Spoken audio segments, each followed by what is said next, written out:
السلام علیکم، کیسے ہیں سب؟ امید خیریت سے ہوں گے۔ Let start. آخری قسط نمبر 21۔ وہ پانچوں دوست اس وقت گلی میں کرسیاں ڈالے بیٹھے تھے۔ یہ کیا حمزہ، تو نے آج منگنی بھی کروا لی اور اب بتا رہا ہے؟ ارسلان نے ناراضگی سے کہا۔ منگنی نہیں بھائی، بس بات طے ہوئی ہے، حمزہ نے کولڈ ڈرنک کا کین منہ سے لگاتے ہوئے کہا۔ چلو تمہارا مسئلہ تو حل ہوا، حنان نے ہنستے ہوئے کہا۔ ہاں میرا تو ہو گیا، لیکن اب آپ بھی اپنا بندوبست کر لیں خان صاحب، اس نے بھی ہنستے ہوئے جواب دیا۔ میں نے قسم کھائی ہے کہ علی سے پہلے اپنی شادی نہیں کروں گا۔ ویسے ہے کہاں وہ؟ حیدر کو اس کی کمی محسوس ہوئی۔ سسرال گیا ہوا ہے امتحان دینے، ارسلان نے بتایا۔ وہاں بھی چونا لگا رہا ہوگا سب کو۔ حیدر کی بات پر سب کا مشترکہ کہکا گونجا تھا۔ گائز تم سب کو پتہ ہے نا علی نے کیا کہا ہے؟ عمر نے ان سب کو اپنی جانب متوجہ کیا۔ ہاں ہم تو تیار ہیں، لیکن پہلے وہ خود تو آ جائے، ارسلان نے جواب دیا۔ آ جائے گا، وہ بھی چند گھنٹے سکون کے نصیب ہوئے ہیں، اسے تو انجوائے کرنے دو، حمزہ نے کہا۔ لیکن یاد بڑا آ رہا ہے وہ، حیدر نے کہا تو سب نے تائید کی۔ چلو پھر تم سب تیار ہیں نا؟ وہ کسی وقت آ جائے گا، عمر نے کہا۔ امتحان نمبر 4۔ مجھے یقین نہیں آ رہا کہ میرے بڑے دونوں بھائیوں نے تمہیں پاس کیسے کر دیا۔ شازل تو چلو ٹھیک ہے، لیکن شامیر اور شاویز بھی تم سے ہار گئے، امپاسبل۔ شازین نے اپنے ہاتھ میں وہ کاغذ پکڑے کہہ رہا تھا جس میں اس کے تینوں بڑے بھائیوں کے سائن ہوئے تھے۔ یقین نہ آنے والی بات نہیں ہے، ویسے علی کو امتحان ہار ہی نہیں سکتا، اس نے فخر سے کہا۔ خیر میں تو تمہیں اتنی آسانی سے پاس نہیں کروں گا، آپ کے بڑوں نے بھی یہی کہا تھا۔ تم نے کرنا یہ ہے کہ سارے کے سارے سوٹ 1 گھنٹے کے اندر استری کرنے ہیں۔ شازین نے شہادت کی انگلی سے صوفے پر رکھے کپڑوں کی ڈھیر کی جانب اشارہ کیا۔ کیا گھر کے ملازموں کے کپڑے بھی لے آئے ہیں؟ کپڑوں کی تعداد دیکھ کر اس کی زبان میں کھجلی ہوئی۔ نہیں، یہ سب گھر کے ہی کپڑے ہیں، چلو جلدی کرو، تمہارے پاس صرف 1 گھنٹہ ہے، شازین کہہ کر باہر نکل گیا۔ سامنے ہی شازین کا بیٹا بیٹھا وہ ہنس رہا تھا۔ ادھر آ سالے، علی نے اسے اپنے پاس بلایا۔ سالہ کیوں کہا مجھے؟ وہ برا مان گیا۔ کیونکہ میرا اور تیرا یہی رشتہ ہے پگلے۔ ایک کام کر، یہ سارے کپڑے لے کر دھوبی کے پاس جا اور اس سے ارجنٹ میں سارے پریس کروا کے لا۔ چل جا، شاباش۔ لیکن میں آپ کی مدد کیوں کروں؟ کیونکہ میرے پاس تمہاری وہ ویڈیو ہے جس میں تم اپنے اچھے دوستوں کے ساتھ سگریٹ پی رہے ہو۔ بولو تو دکھاؤں؟ علی نے پوچھا اور اس کی شکل دیکھنے لائق تھی۔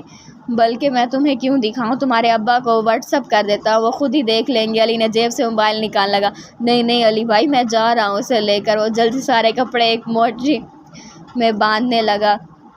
اور سن، آدھا گھنٹہ کے اندر ہی استری کروا کر واپس لانا، اور جتنے پیسے مانگے کہنا علی بھائی کے کھاتے میں لکھ دو۔ وہ سب تو ٹھیک ہے، لیکن بابا کو پتہ چل گیا تو؟ اس نے خوفزدہ لہجے میں کہا۔ ان کا بندوبست بھی کر لوں گا میں، تم بس جاؤ جلدی واپس آؤ، علی نے کہا۔ Black mailer. وہ پاؤں پٹکتا ہوا باہر چلا گیا۔ اس کے جانے کے بعد علی نے جیب سے موبائل نکال کر شفا کو کال ملائی۔ ہیلو شفا، مجھے تمہاری ہیلپ چاہیے۔ کیسی ہیلپ؟ وہ حیران ہوئی۔ کچھ بھی کر کے اپنے شازین چاچو کو اپنے پاس بلاؤ اور 1 گھنٹے سے پہلے انہیں یہاں مت آنے دینا۔ بس اتنی سی بات، میں ابھی چاچو کو اپنے ساتھ لوڈو کھیلنے بلاتی ہوں، 1 گھنٹے سے پہلے واپس نہیں آئیں گے وہ۔ گڈ، علی نے کہہ کر فون رکھ دیا۔ اس کا کام ہو گیا تھا، اب وہ سکون سے بیٹھا گیم کھیل رہا تھا۔ دوسری طرف شازین کو شفا نے 1 گھنٹے تک اپنے ساتھ کھیل میں لگائے رکھا، اور جب واپس آیا تو اس کی آنکھیں پھٹی کی پھٹی رہ گئی۔ سارے کپڑے استری ہو چکے تھے۔ وہ آنکھیں پھاڑے ان استری شدہ کپڑوں کو دیکھ رہا تھا جب ہی علی چلتا ہوا اس کے پاس آیا اور ادب کے ساتھ کاغذ اس کے سامنے پیش کیا۔ چاچو سائن، علی نے معصومیت سے کہا تو اس نے نہ چاہتے ہوئے بھی سائن کر دیا۔ دستخط ہو جانے کے بعد علی نے کاغذ فولڈ کر کے جیب میں ڈالا اور شازین سے کچھ اس طرح گویا ہوا۔ یہ کپڑے میں نے نہیں بلکہ دھوبی نے استری کیے ہیں، اور آپ کے بیٹے نے اس میں میری مدد کی ہے۔ میں چیٹنگ کر کے پاس ہوا ہوں، اور میں جانتا ہوں یہ بہت غلط بات ہے، لیکن کیا کروں؟ اگر میں ایسا نہ کرتا تو آپ کو بتاتا کیسے کہ آپ کا بیٹا غلط لڑکوں میں اٹھ بیٹھ رہا ہے اور سگریٹ بھی پینے لگا ہے۔ علی نے انتہائی سنجیدگی سے کہا تھا، لیکن اس کی آنکھوں میں ناشتی بے پناہ شرارت وہ دیکھ نہیں سکا تھا۔ تم نے مجھے چیٹ کیا؟ وہ حیران سا بولا۔ جی، اس نے ڈٹھائی سے کہا۔ تمہیں پتہ ہے کتنی غلط حرکت ہے؟ جی نہیں تھی، اور تب تک تھی جب تک میں نے آپ کو بتایا نہیں تھا کہ میں چیٹنگ کر کے پاس ہوا ہوں، لیکن کیونکہ اب میں نے آپ کو سچائی بتا دی ہے تو یہ بے ایمانی نہیں ہوئی، اس نے شان بے نیازی سے کہا۔ تم؟ وہ دانت کچکچاتے ہوئے بولا۔ میں بہت اچھا لڑکا ہوں، یہی کہنا چاہ رہے تھے نا آپ؟ مجھے پتہ ہے، اس نے ڈٹھائی کی انتہا کر دی تھی۔ بہت ہی بے شرم ہو۔ شاہزین نے تعصب سے سر ہلایا اور وہ بھول چکا تھا کہ ایک زمانے میں وہ بھی اپنے باپ سے بے شرمی کا طعنہ سنتا تھا، جس نے کی شرم اس کے پھوٹے کرم چلتا ہو۔ خدا حافظ نے مسکراتے ہوئے کہا اور شاہزین کو ہکا بکا چھوڑ کر چلا گیا۔ تم سگریٹ پیتے ہو؟ اس نے اپنے بیٹے سے پوچھا۔ بابا وہ بس تصویر لینے کے لیے ہاتھ میں لی تھی، پی نہیں تھی قسم سے، اس نے ڈرتے ہوئے کہا۔ تو شاہزین نے جوتا اتار لیا۔ تمہاری تو اس نے اسے جوتا پھینک کر مارا لیکن وہ بھاگ نکلا تھا۔ امتحان نمبر 5۔ میں امتحان دیتے دیتے نہیں تھکا اور آپ لوگ لیتے لیتے تھک گئے۔ وہ شاہزیب کے سامنے موجود تھا جو کئی بار سے آیا تھا اور تھکا ہوا تھا۔ بکواس نہیں کرو، اپنا کام سنو۔ بتائے کیا کام ہے میرا؟ تم نے یہ ناول پڑھنا ہے اور تمہارے پاس صرف 2 گھنٹے ہیں۔ اس کے بعد میں تم سے کچھ سوالات کروں گا، تمہیں جواب دینا ہوگا۔ اس نے کہتے ہوئے ایک ناول اس کی جانب بڑھایا۔ اس نے لے لیا اور شاہزین چلا گیا۔ 2 گھنٹے بعد جب شاہزین واپس آیا تو وہ سکون سے بیٹھا میچ دیکھ رہا تھا۔ تم نے پڑھ لیا؟ ہاں، آپ سوال پوچھیں۔ اس کے بعد وہ اس سے کئی سوال کرتا گیا اور علی بالکل درست جواب دیتا گیا۔ حیرت ہے، تم نے 2 گھنٹے میں ہی سارے کا سارا ناول پڑھ لیا؟ انہوں نے خوشی سے کہا۔ تو پھر سائن بھی کر دیجیے۔ اس نے کاغذ اس کے حوالے کیا۔ ہاں ہاں کیوں نہیں، اس نے باخوشی اپنے دستخط کر دیے۔ علی نے کاغذ واپس لیا اور اسے دیکھ کر مسکرایا۔ تم مسکرا کیوں رہے ہو؟ شاہزیب کو کسی گڑبڑ کا احساس ہوا۔ آپ کو معلوم ہے کہ میں نے ناول نہیں پڑھا، اس نے شیطانیت سے بھرپور لہجے میں کہا۔ کیا مطلب؟ اگر تم نے نہیں پڑھا تو جواب کیسے دے رہے تھے؟ کیونکہ جو سوال آپ نے مجھ سے پوچھے ہیں وہ آپ کو شفا نے لکھ کر دیے تھے، اور چونکہ آپ نے ناول خود بھی نہیں پڑھا اور جواب بھی آپ کو شفا نہیں لکھ کر دیے ہیں تو اس نے مجھے وہ سارے جواب سینڈ کر دیے تھے۔ اس نے سکون سے کہا۔ تم نے مجھے دھوکہ دیا ہے، اتنے سکون سے بتا بھی رہے ہو دھاڑا۔ دیکھیں، میں نے آپ کو اور شاہجہاں چاچو دونوں کو ایک ہی طرح سے بیوقوف بنایا ہے۔ اب پوچھے کیوں؟ کیوں؟ اس نے حیرت زدہ لہجے میں کہا۔ کیونکہ آپ دونوں جڑوا ہیں نا، اس نے ہنستے ہوئے کہا۔ تمہیں میں چھوڑوں گا نہیں، اس نے غصے سے کہا۔ اب کیا فائدہ، اب تو آپ نے سائن بھی کر دیے۔ وہ اسے منہ چڑھاتا وہاں سے بھاگ نکلا جبکہ شاہزیب دل ہی دل میں بے چتاب کھاتا رہ گیا۔ امتحان نمبر 6۔ وہ شاہ رخ کے سامنے کھڑا تھا۔ اس وقت شام کے 6 بج رہے تھے، مطلب اس کا امتحان ختم ہونے میں صرف 2 گھنٹے باقی تھے۔ آپ نے میرے لیے کون سا امتحان سوچا ہے، میرے آخری سسر جی؟ اس نے شاہ رخ سے پوچھا۔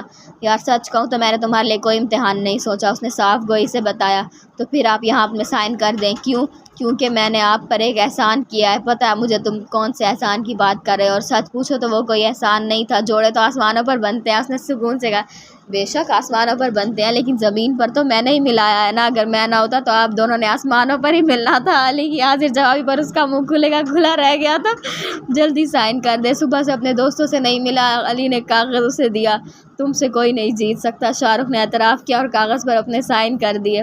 علی نے سکون کا سانس خارج کیا اور کاغذ دائیں ہاتھ سے لیتے ہوئے بائیں ہاتھ کی کوہنی اس کے کندھے پر ٹکا کر بولا۔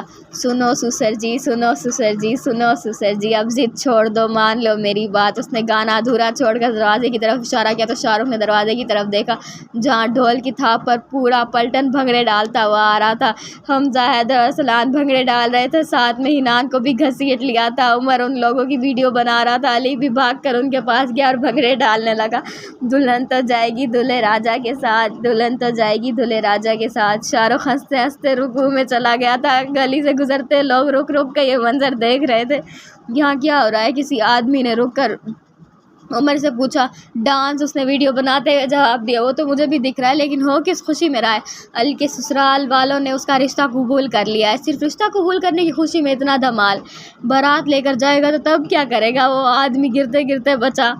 علی کی شادی ہے، آسان بات تھوڑی ہے، عمر نے ہنستے ہوئے کہا تھا، اور اگلے ہی لمحے علی نے اسے بھی اپنے ساتھ گھسیٹ لیا تھا۔